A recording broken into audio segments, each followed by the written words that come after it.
Hey, before we get into today's video, I wanted to thank you guys so much for 171 subs, which is the current number of subscribers I have at the making of this video. The amount of love and support you guys have been showing me is astounding. I never thought that the funny number would get that high, but I hope at the rate we're going that it keeps going. So I just wanted to let you guys know also that I do read the comments.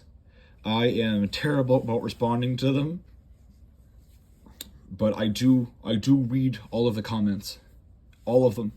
YouTube Studio sends me a little ping, and Siri will either read them out to me or tell me that there's a message available, and I read through it.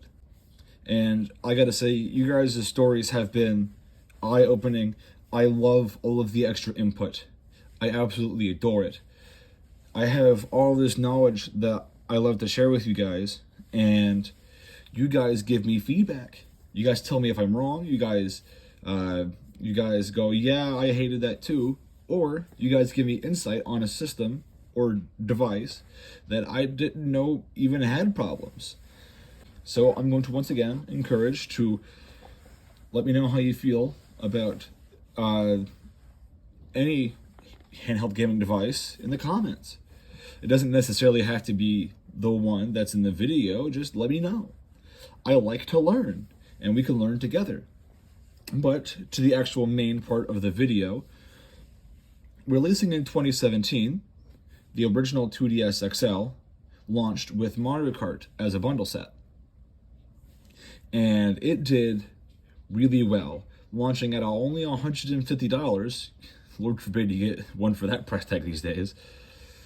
It took off. It actually sold a lot better than the new 3DS XL. And because of that, these tend to be a little cheaper than the new 3DS XLs, because there's a lot more of them. And the most common color is this blue and black color. Very fitting, considering this is also, like I said, the launch color. And only a month later, Nintendo released this banger of a color. By far my favorite design of system and just aesthetics is the white and orange 3DS, white and orange 2DS XL, being released only a month after the 2DS, the standard launch model 2DS XL. And before people get in the comments and start telling me that I should mod them because they're worth it, I know. I'm going to say this every 3DS video that I make, because the 2 or 3 videos that I didn't make, I had what felt like a million comments, but was actually like 6 or 7 of people telling me to mod it because it's worth it. No. Both of these are absolutely unmodded, and despite the fact that I own 2 of them, both of them will remain unmodded.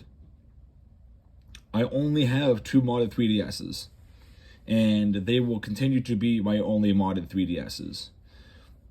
I'm sorry if that makes some of you upset or you don't understand why I wouldn't do that, but I don't need much more from these 3DSs than the ability to play them.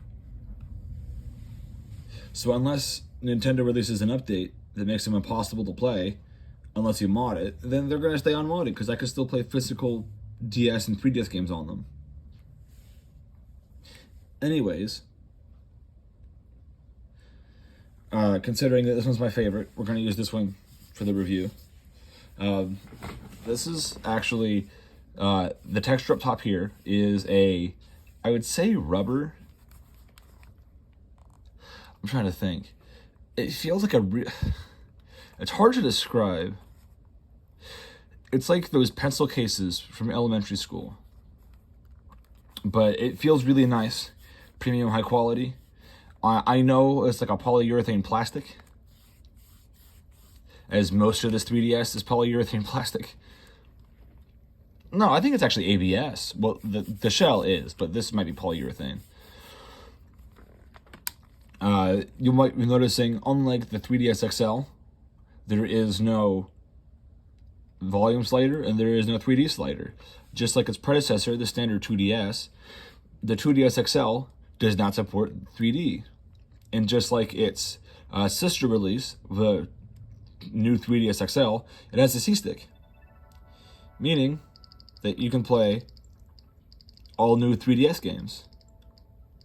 Now, this one actually released with Mario Kart 7, as did this one. But like I said, I sacrificed the micro SD card in it towards the other 3DS that my friend had. I don't think I said that. If I did, I'm saying it again. Because when I gave him my micro SD card, the copy of Mario Kart went with it. I can still re-download it, but I'm going to have to re-download it as the whole thing. But you'll notice is that the volume switch has gone from the side here, which, by the way, is how Nintendo got that to be so little, among other things, which we'll get to. The volume slider is here. And I think that is the optimal position, because you're gaming, volume down. Gaming, volume up. A little awkward getting it back up, but it does go back up. Now, some of you may argue that up here is better, but I don't, holding it like that doesn't feel right to me. Doing that feels better, mostly because you kind of, it was in the same position as the Game Boy Advance SP, which is gaming. You know, you're hemming out, playing Astro Boy, playing Kid Icarus, whatever, and then volume up and down. However, unlike the Game Boy Advance SP, which honestly this is a major oversight on Nintendo's part, you actually have a headphone jack. And for some reason, in their infinite wisdom, Nintendo had decided to make it so that stylus doesn't match the rest of the system. It's fine, it's just the only black part on this entire system, despite the camera lenses. Well, and the infrared blocker. Infrared cover, I should say, not blocker. The camera positions are right on the front of the hinge and on the back of the casing. This allowed Nintendo to further thin out the top LCD panel. So this top panel is literally just screen. That doesn't stop it, however, from being the most annoying 3DS to fix, because the screws that you need to undo to get the top screen apart is under this polyurethane rubber plastic cover. And if you watch Joey Does Tech, if you watch Tronics Fix, any of the repair channels, you'll know that it usually does not come off in one piece, and they are a pain in the butt to find decent quality replacements for. A little bit of lore behind these, because no one asks for it, but you still get it anyways. This blue and black one I got from GameStop in the middle of the pandemic for $150, mostly because employee discount is 15%. So I got like $30 off of it. So that was pretty cool. But it's fully functional. I don't know who owned it before me, but that... some of you are going to say, oh, GameStop uses Magic Eraser. Bro, I work for GameStop. It's never usually that bad. I have considered a few times on buying a new backplate. But I've also considered just buying stickers to just put over it, so I just forget that it's missing all of that information on the back, like the orange one has.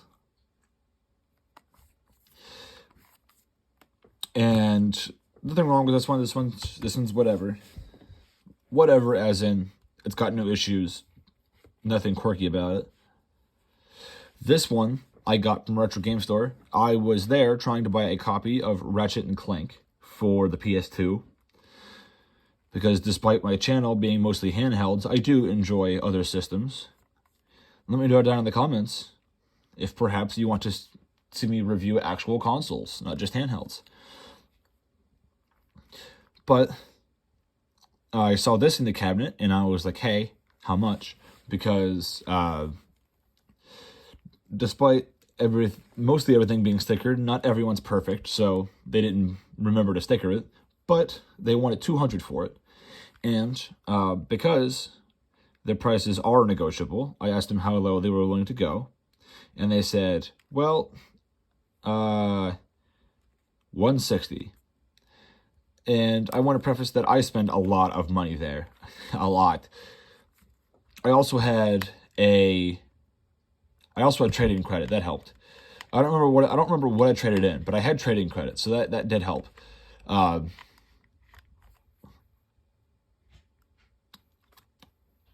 But when I brought it home, I trusted them because they're really good people. So I brought it home. Turns out that the games didn't go in properly.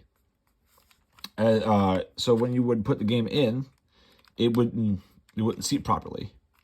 So I brought it back, and we sat there for about an hour or two trying to figure it out. And then I figured it out. It's that the games only insert while upside down. And I was so excited about having the orange and white 2DS XL that I decided that issue was more than okay so that I may have an orange and white 2DS XL. And I absolutely stand by that decision. However, if you guys know why it's not going in unless tilted upside down, please let me know in the comments, because if there is a safe way to fix that issue, then I will absolutely do it. Or at least ask them if it's possible. If I had to rate the 2DS XL, I would give it a 10 out of 10, hands down.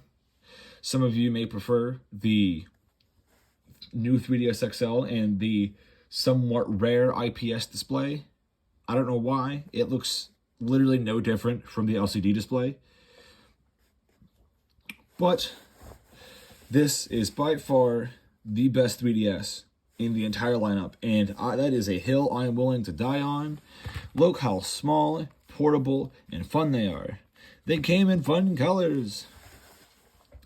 But in interest of keeping the video short, I'm going to give you the outro, which is leave a like, subscribe.